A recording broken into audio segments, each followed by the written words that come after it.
we came down here, we noticed you had some stuff framed. I just want to know, like, why you picked these. Well, my wife did that. Oh, so it wasn't you? Oh. All right. But there has to be some rhyme or reason. Like, what about the Sportsman of the Year '68? Such a tumultuous year in American history. Well, the reason that was important was it had nothing to do with basketball. Yeah. It had to do with being an athlete with social conscience. You are a superb athlete and have intense pride in that, but to be judged on other things.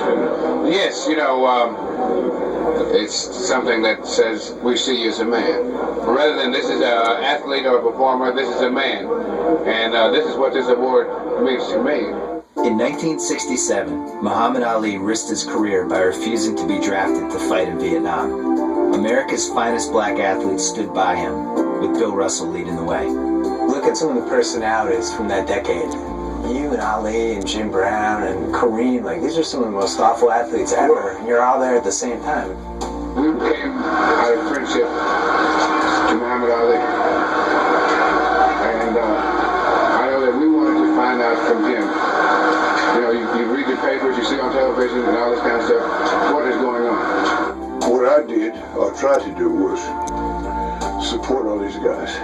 And you were also the first African-American athlete who was outspoken, who talked about stuff that really nobody was talking about in the 60s. Like, you were the first one. Do you think that you will get some white kids to play basketball with Negro kids? I think so. I don't see why not. My kids play with white kids, and nobody got hurt yet. Jackie Robinson was a hero to all of us. Yeah. And I don't know if you know that I was pallbearer at Jackie Robinson's funeral. And I had enormous respect for him. But my attitude was that Jackie took us from point A to point B. And I want to go from point B to point C. It was my inheritance from Jackie to do things, to seize that opportunity. Go back to my childhood. When we first moved into the projects, my mother was unpacking, and I was sitting on the steps, and these 4 kids ran by, and one of them slapped me as he was going by. So I did what 9-year-old kids do. I went home and told my mother, went upstairs and told my mother, look at him. She grabbed the house keys and grabbed me, and we went all through the project looking for those guys. And she said, these the guys? I said, yes, ma'am. Well, you're going to fight every one of them one at a time. There was 5 of them. I lost 3 and won 2. And so I go home, crying, and she says, don't cry. You did what you had to do. You stand up for yourself. And that lesson you just took through the 50s and 60s. The things that I did was I never let anybody, as my mother used to call it, run over me. I left the hotel and I went to a restaurant down the street. And the proprietor asked me where I wanted. I said, this is a restaurant, isn't it? I'd like to get something to eat. He told me no. We played a game, and we were booked to play a game in Lexington, Kentucky.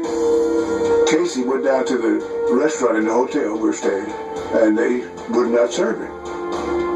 I decided, and the other guys decided to go along with me not to play. And so I told them we were leaving. I said, because it's important to me that everybody everywhere knows that the black players decided they'll stand up for themselves. And that was it? Yeah. Although one of the newspapers in St. Louis wrote that the black players embarrassed the Celtics and they should be suspended and fined. Martin Luther King Jr. was killed tonight in Memphis, Tennessee, shot in the face as he stood alone on the balcony of his hotel room. We were talking about 1968. And when Martin Luther King got assassinated, what do you remember now? It's been almost 45 years since that happened. Well, you know, I had met him at the March on Washington. And you were there for the I Have a Dream speech. Yes, yes. In fact, I was invited to go on the stage, but I respectfully declined because they had been working on that for more than a year, and I hadn't done anything. And I didn't think it was right or fair to me go up on the stage and say, see, I'm one of the guys. Yeah. And so I sat in the first row. So you get the news that he's been killed. You're about to play the Sixers in the '68 playoffs. Well, they asked us, do you want to call the game off? And someone pointed out that 12 or 13,000 people on the streets with emotions off the chart. And if we play the game, they'd give the folks a chance to cool down. And that's the reason we had the game.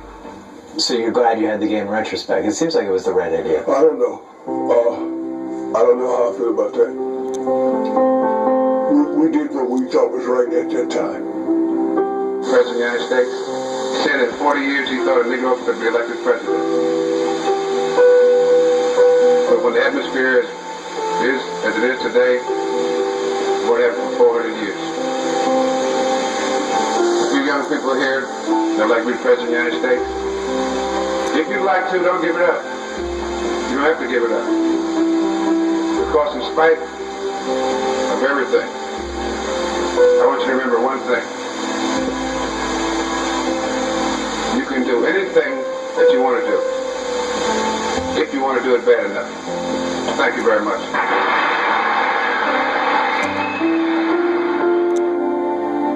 Bill Russell, the man, is someone who stood up for the rights and dignity of all men. He marched with King. He stood by Ali. When a restaurant refused to serve the black Celtics, he refused to play in the scheduled game. But he kept on focusing on making the teammates who he loved better players, and made possible the success of so many who would follow.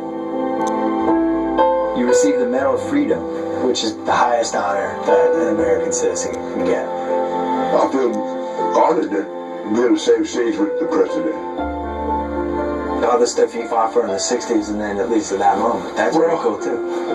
That's what he said to me. He said, thanks for the inspiration. He said that I was one of the reasons he was able to become president, because I elevated the standards of behavior for black folks.